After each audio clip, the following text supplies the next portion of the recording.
अस्सलामु अलैकुम वरहमतुल्लाहि वबरकातुहू। एक दरिया था और दरिया के किनारे एक फ़कीर बैठा हुआ था। किसी आदमी ने देखा तो उनसे कहा, बाबा यहाँ बैठकर क्या कर रहे हो?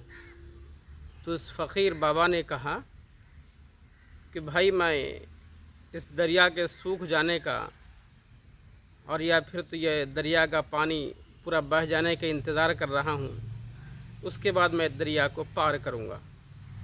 तो उस आदमी ने कहा, बाबा कैसी बात कर रहे हो? बाबा कैसी बात कर रहे हो?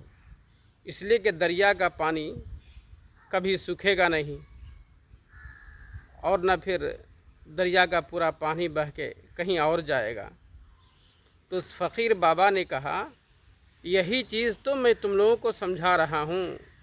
जो तुम लोग बोलते हो कि घर की ज़िम्मेदारियाँ पूरी हो जाएं, उसके बाद रोज़े रखूँगा, नमाज़ पढ़ूँगा, ज़कात दूँगा, हज करूँगा और दीनी खिदमात को अंजाम दूँगा। तो जब दरिया का पानी जब सूख नहीं सकता है तो ज़िंदगी घर की जो ज़िम्मेदारियाँ हैं वो ज़िम्मेदारियाँ भी हमसे ख़त्म नहीं होंगी। जब ज़िम्मेदारियाँ हमसे ख़त्म ही नहीं होंगी तो गोया कि हम अल्लाह की इबादत नहीं करेंगे। तो हमेशा याद रखो, जब दरिया का पानी जब नहीं सूख सकता है तो फिर जो तो घर की ज़िम्मेदारियाँ कैसे ख़त्म हो जाएगी? वो ज़िम्मेदारियाँ ख़त्म नहीं हो सकती हैं।